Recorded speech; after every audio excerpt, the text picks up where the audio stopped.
Welcome to my dear student. आज हम लोग क्लास 11th चैप्टर 16 प्रोबेबिलिटी का एग्जाम्पल नंबर 9, 10, 11, 12, 13 इस वीडियो में अच्छे से समझने वाले हैं। ठीक है, पहले के जो एग्जाम्पल्स हैं वो ऑलरेडी हम लोग 8 तक क्लियर कर चुके हैं। एक्सरसाइज भी क्लियर हम लोग कर चुके हैं। ठीक है, इधर के जितने भी हैं चीज़ें वह सारे हम लोग क्लियर कर चुके हैं। ठीक है, अब एग्जाम्पल नंबर 9 सीखेंगे। 9, 10, 11, 12, 13 ये सब हम लोग सीखने वाले हैं इस वीडियो में। ठीक है, तो क्वेश्चन में आपसे कह रहा है let a sample space be S.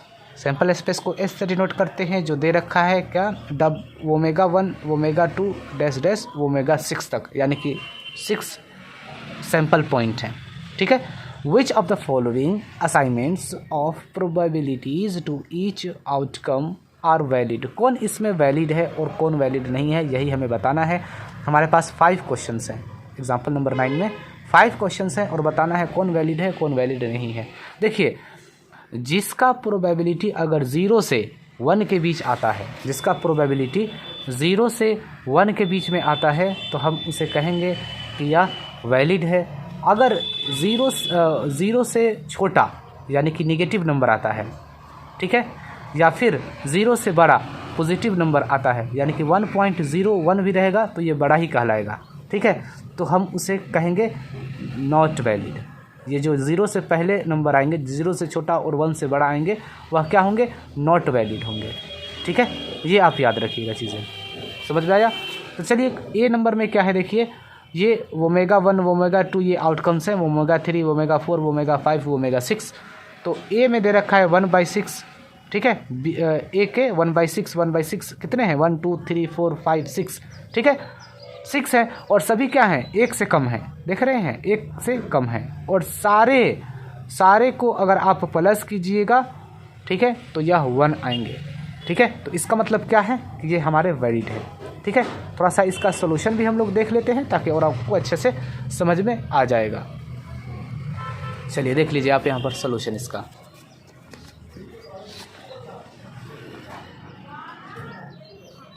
चलिए अब आप यहाँ पर सोल्यूशन भी देख लीजिए। यहाँ पर ए नंबर में है कंडीशन फर्स्ट। कंडीशन फर्स्ट में ये है कि ईच ऑफ द नंबर यानी कि PW1, ये P प्रोबेबिलिटी ऑफ ओमेगा 1 1/6 है, यानी कि is positive and less than 1, और पॉजिटिव में भी है और फिर 1 से कम भी है। और कंडीशन दूसरा इसमें ये हो रहा है कि कंडीशन दूसरा है कि सम ऑफ प्रोबेबिलिटीज़ यानी कि 1/6 + 1/6 + 1/6 यानी कि सबको आप जोड़ दीजिएगा तो 1 के बराबर आ जाएगा। तो ए नंबर में क्या है, यह वैलिड है। क्लियर, समझ में आ गया। नेक्स्ट समझते हैं बी नंबर, और इधर को देख लेते हैं हम लोग इधर को देख लेते हैं। तो therefore the assignments is valid.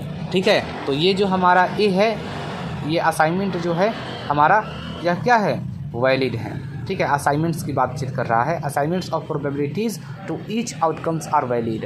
ठीक है, तो हमारे क्या है, फर्स्ट में therefore the assignment is valid. B number में देख लीजिए, आपको पता है, ठीक है, ओमेगा 1 1 है, बाकी सारे 0 हैं, और ये सब को प्लस कीजिएगा तो 1 होगा। ठीक है, और सभी क्या है, पॉजिटिव में है, तो हम कह सकते हैं ना कि ये भी हमारा वैलिड है। सिंपल सी बात है। ठीक है, सेकेंड नंबर देख लीजिए, condition first each of the number यानी कि P omega 1 is either 0 and 1, 0 है और फिर 1 है। ठीक है, और दूसरा में क्या कह रहा है, सम ऑफ द प्रोबेबिलिटीज़, ये सब भी प्रोबेबिलिटीज़ को सम कर दिया जाए तो 1 आएगा। तो हम क्या कह सकते हैं, therefore the assignments is valid. तो इसलिए ये असाइनमेंट भी क्या है, हमारा वैलिड है। क्लियर हो रहे हैं ना कंसेप्ट। सी नंबर देख लीजिए, यहाँ पर 1/8, यहाँ पर देखिए 1/8 2/8 1/3 1/3 माइनस में, ये देख लीजिए ये दोनों निगेटिव में आ गया। ठीक है, ओमेगा 5 और ओमेगा 6 आर निगेटिव। जब ये निगेटिव में आ गया तो यह वैलिड नहीं होगा। अब इसका सॉल्यूशन देख लेते हैं कैसा लिखा हुआ है, उसके भी लैंग्वेज जान लेते हैं। देख लीजिए, सी नंबर में है condition first 2 of the probabilities यानी कि P omega 5 and probability of omega 6 are negative, the assignments is not valid. तो असाइनमेंट हमारे क्या होंगे, वैलिड नहीं होंगे। जब निगेटिव आ गया ठीक है, या फिर 1 से बड़ा आ जाएगा तो समझिए कि ये असाइनमेंट वैलिड नहीं होंगे। ठीक है, सी नंबर आ गया समझ में। डी नंबर देख लीजिए। डी नंबर में आपसे क्या कह रहा है, 1/12 1/12 देख रहे हैं, सभी 1 से कम है। लेकिन ये देख लीजिए, एक ही है जो प्रोबेबिलिटी ऑफ ओमेगा 6 जो है क्या है, 1 से बड़ा है। डिवाइड दीजिएगा तो 1 पॉइंट समथिंग आएंगे, 1.5 आएंगे, यानी कि ये 1 से बड़ा है। तो इसी को जब आपने देख लिया कि ये 1 से बड़ा है और ये सब को भी अगर आप प्लस कीजिएगा तो और बड़ा हो जाएगा, तो एक ही से पता चल गया कि यह वैलिड नहीं है। ठीक है, this assignment is not valid. D number में देख लीजिए, P ओमेगा 6 इक्वल टू 3/2 जो 1 से क्या है, बड़ा है। 3/2 जो है 1 से ग्रेटर है। The assignment is not valid. Clear. E number देख लेते हैं हम लोग। ये देख लीजिए, ई नंबर में क्या है, देख लीजिए, ई नंबर में है 0.1 0.2 0.3 0.4 0.5 0.6। हमें तो एक ही बात साफ साफ नज़र आ रहा है कि ये सभी को अगर आप प्लस कीजिएगा, पता है, तो 1 से क्या 2 से भी ज़्यादा आ जाएंगे। और जब 1 से ही ज़्यादा आ गए, ठीक है, तो हम कह सकते हैं कि यह भी वैलिड नहीं है। आराम से देख लीजिए। अब इसका सोल्यूशन देख लेते हैं कैसा दिया गया है। देखिए, इसमें सोल्यूशन दिया गया है, सम ऑफ प्रोबेबिलिटीज़, ये सबको मैंने प्रोबेबिलिटी क्या आ गया, 2.1 आ गया, यानी कि 1 से बड़ा है। ठीक है, तो यह क्या है, the assignment is not valid. तो यह भी असाइनमेंट जो है वैलिड नहीं है। क्लियर। आई होप आपको अच्छे तरीके से समझ में आ गए। अब नेक्स्ट एग्जाम्पल नंबर 9 मैंने करा दिया। अब नेक्स्ट समझते हैं एग्जाम्पल नंबर 10, हम लोग अच्छे से समझ लेते हैं। बहुत इंपॉर्टेंट है यार, आराम से आप कर लीजिएगा। अब बस आपको ध्यान में रखना है। ठीक है, पहले मैं अपना कंसेप्ट से बताऊंगा, उसके बाद जो लिखा हुआ है वह भी मैं आपको बताऊंगा। दोनों चीज़ें मैं आपको बताते हुए चलूँगा। इसमें देख लीजिए, आपसे कह रहा है, 1 card is drawn from a well shuffled deck of 52 cards of if each outcome is equally likely calculate the probability that the card will be. यानी कि ये हमारे 10 नंबर क्वेश्चन में 52 वेल शफल डेक कार्ड्स हैं और इसके हमारे 5 questions हैं और ये पांचों क्वेश्चंस का हमें क्या करना है, कैलकुलेट करना है प्रोबेबिलिटी। ठीक है, तो फर्स्ट में तो देख लीजिए, हमारा वेल शफल डेक में यही तो चीज़ें होते हैं। ये देख रहे हैं, ये हार्ट है, ये जो सिंबल बना हुआ है हार्ट, और हार्ट इंग्लिश में ये हार्ट लिख दिए हैं और हिंदी में इसको पान बोलते हैं। इसको ईंट बोलेंगे, यानी कि डायमंड इसको बोलेंगे हम। ये हुकुम का सिंबल है, हुकुम, और हुकुम को बोलते हैं स्पेड। ठीक है, और चिड़ी का सिंबल इस तरीके से होता है, जिसका मतलब होता है क्लब। ठीक है, अब आप ये सब को अगर आप प्लस कीजिएगा, देखिए 1 2 3 4 5 6 7 8 9 10 11 12 13, ये आप अगर चारों को प्लस कीजिएगा तो 52 होंगे। तो इसका मतलब क्या है कि हमारे जो ताश के गड्डी होते हैं, ताश के पत्ते होते हैं, उसमें टोटल जो होते हैं ना कार्ड्स, वह 52 होते हैं। ठीक है, अब 52 होते हैं तो उसमें याद रखिएगा, रेड होंगे, ये हार्ट होंगे और डायमंड होंगे। रेड यानी कि रेड टोटल कितने होंगे, 26 होंगे, 13 और 13 26, और ब्लैक कितने होंगे, ब्लैक भी हमारे 26 होंगे। ठीक है, समझ में आ गया। अब यहाँ पर देख लीजिए, ये जो 3 होते हैं ना, जे के क्यू, यानी कि चारों में जे के क्यू जो होते हैं, यह हमारे होते हैं फेस कार्ड, जिसको हम हिंदी में बोलते हैं चेहरे वाले पत्ते। ठीक है, और ए का मतलब होता है एस। ठीक है, अब इससे बहुत सारे क्वेश्चंस बनने वाले होते हैं। चलिए हम लोग क्वेश्चन नंबर 1 पढ़ते हैं। कह रहा है अ डायमंड, अगर एक डायमंड है तो इसका प्रोबेबिलिटी क्या होगा। तो डायमंड यही तो है गाइज, ये टोटल कितने हैं, 13 हैं, तो इसका प्रोबेबिलिटी क्या होगा, देख लीजिए आप, 13 बटा टोटल कितने हैं 52, यानी कि 1/4 हो जाएगा। सिंपल क्वेश्चन है, कुछ नहीं है इस क्वेश्चन में। नेक्स्ट कह रहा है आपसे नॉट एन एस, यानी कि एस नहीं है। एस क्या है हमारा, ये देख लीजिए, ये हमारा एस है, एस नहीं है, यानी कि एस को मैंने हटा दिया, तो इसका प्रोबेबिलिटी बताना है कि क्या होगा। तो आपको सेकंड नंबर क्वेश्चन को बनाने से पहले आपको पता होना चाहिए कि टोटल तो 52 कार्ड है। 52 कार्ड में से आपने एस कार्ड को हटा दिया, कितने हैं 4, तो बचे कितने 48 बचे। तो अब एस नहीं है इसका प्रोबेबिलिटी बताना है, ठीक है, एस नहीं है इसका प्रोबेबिलिटी बताना है। तो कितने हो जाएंगे 48 बटा टोटल कितने हैं 52। अब इसको आप काटिएगा तो चलिए काट कर देखते हैं कितने आएंगे। 4 से काटिए, 4 1 ज़ा 4, 4 2 ज़ा 8, 4 से काटिए, 4 1 ज़ा 4, 4 3 ज़ा 12, कितना आ गया 12 बटा 13, ठीक है। दूसरा का आंसर आ गया। फर्स्ट का आंसर 1 बटा 4, दूसरा का आंसर 12 बटा 13। देख लेते हैं आंसर इसका। देख लीजिए, फर्स्ट का आंसर है 1 बटा 4 और सेकेंड का आंसर है 12 बटा 13। आप इसको मैं ये भी तरीका बताऊंगा यार, 1 में से आप घटा दीजिए, आपका आंसर आ जाएगा, ठीक है। अब थर्ड नंबर देखते हैं, इसी में क्या कह रहा है, अब ब्लैक कार्ड। अब देख लीजिए, ब्लैक कार्ड का प्रोबेबिलिटी बताना है। तो ब्लैक तो ये है हमारे, ये 2 लाइन वाले ब्लैक है। तो थर्ड नंबर का तो आंसर आपको तो समझ में आ ही गया होगा। क्या कह रहा है, अब ब्लैक कार्ड, ठीक है, यानी कि एक क्लब और स्पेड को जोड़कर, स्पेड और क्लब, ठीक है, स्पेड और क्लब, ये ब्लैक है कार्ड। जब ये ब्लैक कार्ड हैं तो इसके प्रोबेबिलिटी कितने होंगे, तो ब्लैक तो होंगे ये 13 और 13 26 बटा टोटल कितने हैं भाई 52, 1/2 आ गया आंसर। देख लीजिए थर्ड का, देख रहे हैं थर्ड का 1/2, ये थर्ड का देखिए आंसर 1/2, समझ में आ गया। फोर्थ नंबर में आपसे क्या कह रहा है, नॉट अ डायमंड, यानी कि डायमंड नहीं है। ये डायमंड आप देख रहे हैं, डायमंड में देख रहे हैं आप, ये 13 है ये, ठीक है, तो डायमंड नहीं है। तो इसका मतलब क्या है कि आपको फोर्थ में क्या करना पड़ेगा, 52 कार्ड में से आपको 13 घटा दीजिए तो 39 बचेगा, ठीक है। तो इसके हमारे प्रोबेबिलिटी क्या होंगे कि डायमंड नहीं है, तो 39 बटा 52। आप इसको काटिए, काटिएगा तो कितने आ जाएंगे देख लेते हैं। तो इसको काटिए आप 13 से, 13 3 ज़ा 39, 13 4 ज़ा क्या आ गया 3 बटा 4 आ गया। देख लीजिए इसका आंसर 3 बटा 4, ठीक है। 1 में से भी आप घटा दीजिएगा तो आपके आंसर आ जाएंगे, ठीक है।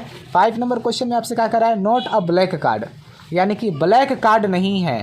ब्लैक कार्ड नहीं है इसका मतलब क्या है कि रेड है, ठीक है। तो ब्लैक कार्ड नहीं है तो 26 आप घटा दीजिए ना, इसका भी तो 1/2 ही आंसर आएगा।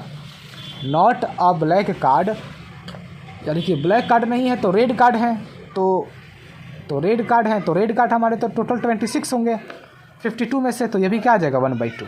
आपको समझ में आ गया गाइस, 1/2 देख लीजिए, इसका भी आंसर आ गया 1/2 फिफ्थ नंबर का। तो ये बहुत ही आसान ये क्वेश्चन था। अगर आपको लग रहा है कि एग्जाम्पल नंबर 10 ये हार्ड है तो बहुत ईजी है ये, ठीक है। देख लीजिए कैसे आए हैं, प्रोबेबिलिटी ऑफ डायमंड कार्ड 1/4, ठीक है, बहुत आसान है। और ये अगर टोटल 52 कार्ड्स हैं तो नॉट एन एस, तो एस वाले को आप घटा दीजिए, तो एस वाले को घटा दीजिए, तो एक में से भी घटा दीजिएगा, नोट वाले निकल जाते हैं। समझ में आ गया, क्लियर। ये आपने तो फॉर्मूला पढ़ा ही होगा, probability of event plus probability of E plus probability of F is equal to 1, ठीक है। लेकिन अगर यही पूछ दे नॉट वाले तो आप क्या करते हैं, इसमें नोट लगा दे या इसमें लगा नोट लगा दे, तो 1 में से ही तो आप उधर घटा देते हैं नोट वाला को, ठीक है, समझ में आया। तो 1 में से ही तो आप घटा देते थे, क्लियर। नेक्स्ट समझते हैं गाइस, अब हम लोग एग्जाम्पल नंबर 11। बहुत ही इजी है और ये आसान है क्वेश्चन, अगर आप इसको हार्ड समझ रहे हैं तो बेवकूफ़ी है ये। कह रहा है कि एक बैग कंटेंट्स 9 डिस्क्स हैं, एक बैग में 9 डिस्क्स हैं। डिस्क आप लोग देखे हैं, जो ये सीडी वाले कैसेट होते हैं वही डिस्क्स हैं 9, ऑफ विच 4 रेड हैं, ठीक है। यहाँ पर देख लीजिए रेड कितने हैं भाई, 4 रेड हैं, रेड कितने हैं 4 हैं। फिर कह रहा है 3 आर ब्लू, ब्लू कितने हैं तो 3 है। फिर कह रहा है 2 आर येलो, येलो कितने हैं तो 2 है। समझ में आ रहा है आपको, 2 है, क्लियर। फिर कह रहा है the discs are similar in shape and size, इसके जो डिस्क के जो शेप वो है सिमिलर हैं, इसके शेप भी और साइज़ भी, यानी कि एक ही जैसे हैं, ठीक है, सिमिलर हैं। समझ में आ गया आपको, एक ही जैसे हैं शेप भी और साइज़ भी, ठीक है। फिर आपसे कह रहा है a disc is drawn at random from the bag, calculate the probability that it will be red. Red हो, इसका प्रोबेबिलिटी क्या होगा? तो हमारे टोटल कितने हैं ये पहले बताइए। 4 और 3 7 और 2 9, 9 है टोटल, और 9 आपसे कह भी रहा है तो 9 होंगे ही। क्लियर? रेड है तो रेड हमारे कितने हैं? 4, तो फर्स्ट का आंसर हो जाएगा 4/9। बहुत इजी है यार। सेकंड नंबर में येलो, येलो क्या है हमारे? 2, तो सेकंड का आंसर क्या हो जाएगा? 2/9। देख लीजिए, यही आंसर है ना, 4/9, 2/9। ठीक है। फिर कह रहा है ब्लू, ब्लू कितने हैं हमारे? थर्ड नंबर में देख लीजिए, ब्लू कितने हैं? तो ब्लू है 3, तो 3/9 हो गया आंसर, यानी कि इसको काटिएगा तो 1/3 आ जाएगा। क्लियर? फिर कह रहा है नॉट ब्लू, यानी कि ब्लू नहीं है, तो ब्लू नहीं है तो फोर्थ नंबर को थोड़ा ध्यान से बनाइए। जब ये ब्लू नहीं है इसका मतलब कि रेड है और येलो है, तो 4 और 2 6 और बटा टोटल कितने हैं? 9, यानी कि काटिएगा तो 3 दूना के 6, 3 3 9, 2/3। क्लियर? 4 नंबर हो गया। 5 नंबर देख लीजिए, आइदर रेड और येलो। ठीक है, ना ही रेड है और येलो है। ठीक है, यानी कि ना ही रेड है और ना ही येलो है, इसका मतलब क्या है कि वह ब्लू है। तो ब्लू में कितने हैं देख लेते हैं।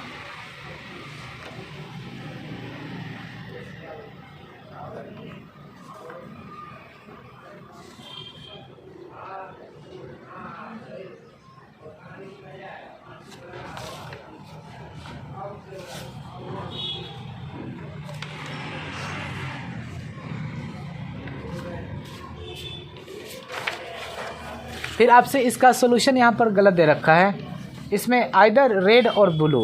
ठीक है, ना ही रेड है, रेड है और क्या है?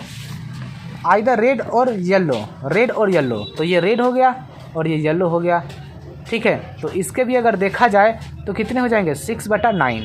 वही चीज़ें हैं, बात को घुमा दिया है, 2/3 ये भी आंसर आ जाएंगे। इसका सोल्यूशन थोड़ा गलत लिखा हुआ है, आप थोड़ा देख लीजिएगा। My dear student, example number 12, इसमें आपसे क्या कह रहा है? 2 स्टूडेंट है, अनिल और आशिमा।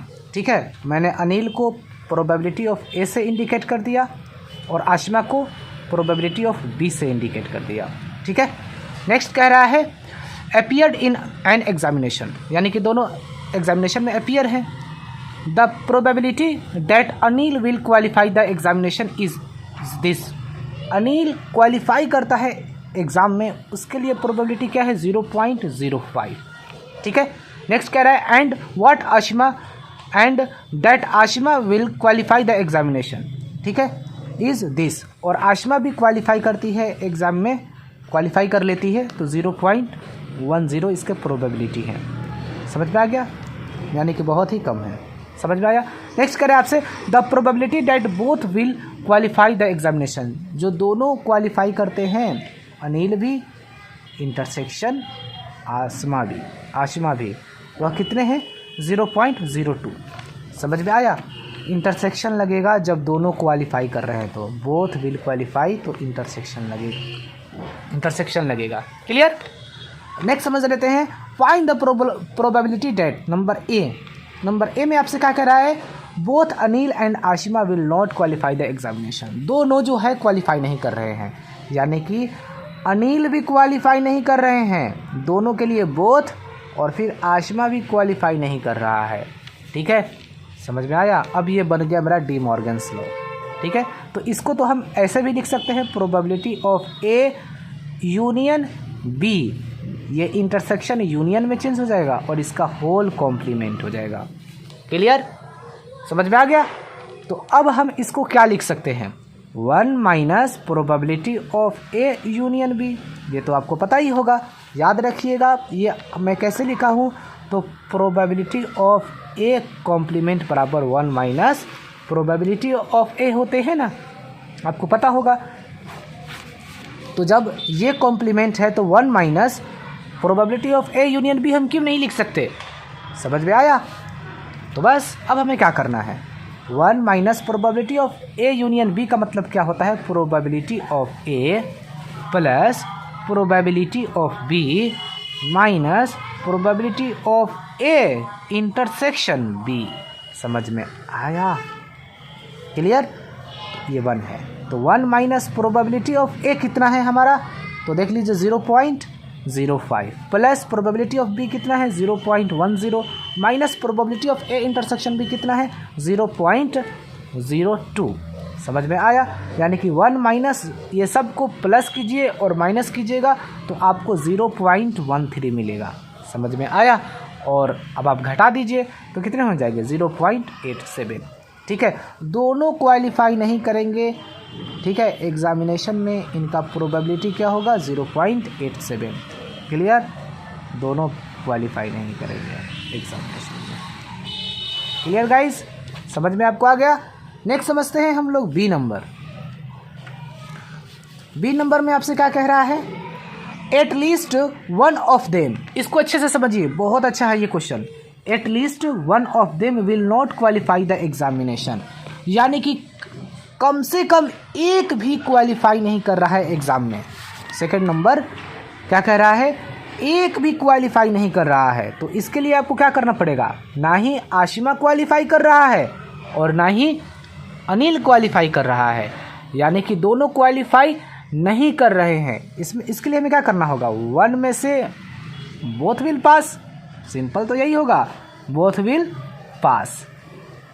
ठीक है, कम से कम एक क्वालिफाई नहीं कर रहा है तो इसके लिए इसका मतलब क्या होगा कि दोनों क्या हो रहे हैं? ना ही दोनों पास हो रहे हैं। तो 1 माइनस बोथ विल पास कितना दे रखा है बताइए? ये दे रखा है 0.02, यानी कि कितना आ जाएंगे आपके आंसर बताइए? 0.98। ये आपका सेकंड का आंसर हो गया। बस आप ये इंपॉर्टेंट क्वेश्चन है, याद रखिएगा। कह रहे हैं ना क्वेश्चन में एटलीस्ट वन ऑफ देम, कम से कम एक भी क्वालिफाई नहीं कर रहा है। इसका मतलब अनिल भी क्वालिफाई नहीं कर रहा है और आशिमा भी क्वालिफाई नहीं कर रहा है। तो इसका मतलब क्या है? एक भी क्वालिफाई नहीं कर रहा है, इसका मतलब है कि दोनों पास हो रहे हैं। तो 1 में से आप पास वाले को वो घटा दीजिए, आ जाएगा आपका आंसर। समझ में आ गया? नेक्स्ट समझते हैं थर्ड नंबर। आपसे क्या कह रहा है क्वेश्चन में कि only one of them will qualify the examination. सिर्फ और सिर्फ एक क्वालिफाई कर रहा है। थर्ड नंबर देखते हैं, एक क्वालिफाई कर रहा है। तो इसका मतलब मान लीजिए कि probability of A intersection B, Anil qualify कर रहा है, आशिमा क्वालिफाई नहीं कर रहा है। ठीक है, प्लस या तो ये हो सकता है कि आशिमा क्वालिफाई कर रहा है लेकिन अनिल क्वालिफाई नहीं कर रहा है। ठीक है, तो अब इसको आप कैसे लिखिएगा? Probability of A minus probability of A intersection B. इसको आप इस तरीके से लिखिएगा ना भाई। ठीक है, कॉम्प्लीमेंट वाले ही हैं, बात बराबर है। प्लस इसको कैसे लिखिएगा बताइए? तो प्रोबेबिलिटी ऑफ बी और फिर minus probability of B intersection A. समझ में आए? नेक्स्ट समझ लेते हैं इसको। प्रोबेबिलिटी ऑफ ए कितना है? 0.05 minus probability of A intersection B कितना है? 0.02 प्लस प्रोबेबिलिटी ऑफ बी कितना है? दे रखा है 0.10 minus probability of B intersection A, यानी कि वही हो जाएंगे बी इंटरसेक्शन ए या ए इंटरसेक्शन बी, बात तो बराबर ही है यार, 0.02। ठीक है, अब सबको आप कैलकुलेशन कर दीजिए, प्लस माइनस कर दीजिएगा, आपको आंसर मिलेगा 0.11। This is your answer of question number 3 of example number 12। Clear guys? ये मैंने कंप्लीट कर दिया। नेक्स्ट समझते हैं एग्जाम्पल नंबर 13, लास्ट है आपका एग्जाम्पल।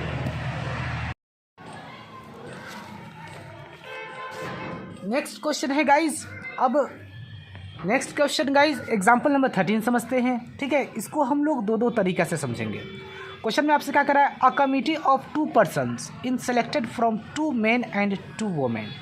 2 मेन हैं, ठीक है, 2 मेन हैं, 2 मैन M1 और M2, ठीक है, और 2 वोमेन हैं W1 W2। ठीक है, समझ में आया? फिर आपसे इसमें कह रहा है what is probability that committee will have no man. तो ये जब जो 2 मेन हैं और 2 वोमेन हैं तो इसके सबसे पहले हम लोग सैम्पल स्पेस लिख लेते हैं। तो इसका सैम्पल स्पेस क्या होगा? इसका सैम्पल स्पेस हो जाएगा, हो सकता है कि दोनों मैन हो या हो सकता है कि दोनों वोमेन हो, यही तो हो सकते हैं।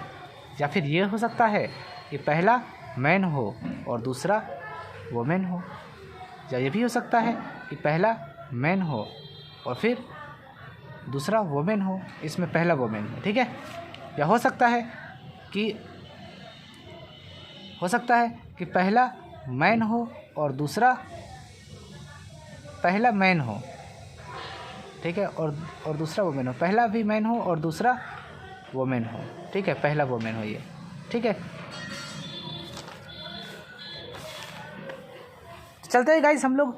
तो सबसे पहले देखिए यहाँ पर 2 मेन और 2 वुमेन है, ठीक है। तो सबसे पहले हम लोग क्या करते हैं, इसका एग्जाम्पल नंबर 13 का सबसे पहले हम लोग इसका, तो सबसे पहले हम लोग क्या कर लेते हैं, सैम्पल स्पेस बना लेते हैं। तो चलिए 2 मेन और 2 वुमेन का, ठीक है। तो देख लीजिए M1 है और फिर M2 है, W1 है और W2 है। अब इसका सैम्पल स्पेस अब हमें बनाना है, तो कैसे बनाएंगे, तो M1 M2 W1 या W2 ये हो सकता है, या हो सकता है कि पहला मैन हो और दूसरा वुमेन हो, यानी कि W1 हो, ठीक है, M1 W1 या फिर M1 W2 या फिर M2 W1 या फिर M2 W2। ये हमारे इसके सैम्पल स्पेस हो गए। अब क्वेश्चन में आपसे क्या कह रहा है, दो तरीक़ा से हम इसको आपको बताएंगे। कह रहा है नंबर ए में क्या कह रहा है आपसे, नो मैन, यानी कि एक भी आदमी नहीं हो, नो मैन कोई भी आदमी नहीं है। नो मैन का मतलब कितने हो गए, आप यहाँ पर देख लीजिए, नो मैन, तो देख लीजिए मैन इसमें भी है, इसमें भी है मैन, देख रहे हैं M, इसमें भी मैन है, इसमें भी मैन है, इसमें भी दोनों मैन ही है। तो ये क्या है, इसका मतलब दोनों वुमेन हो, कह रहा है ना नो मैन, इसका मतलब कि वुमेन हो, ठीक है, वुमेन हो। तो वुमेन कितने हैं, 1/6, ठीक है, टोटल तो 6 होंगे, देख लीजिए 1 2 3 4 5 6, समझ में आया। नेक्स्ट समझते हैं बी नंबर, ठीक है, एक ही तो है रिजल्ट, तो 1 टोटल कितने हैं, 6। नेक्स्ट कह रहा है 1 मैन, एक मैन होना चाहिए, तो एक मैन होना चाहिए, तो एक मैन के कहाँ है, ये एक मैन हो गया, इसमें भी एक मैन है, इसमें भी एक मैन है, इसमें भी एक मैन है, 4 है, ये तो 2 है मैन, इसमें तो वुमेन है, तो यही तो 4 होंगे, 1 2 3 4, तो 4/6, समझ में आया, यानी काटिएगा तो 2/3 हो गया आंसर।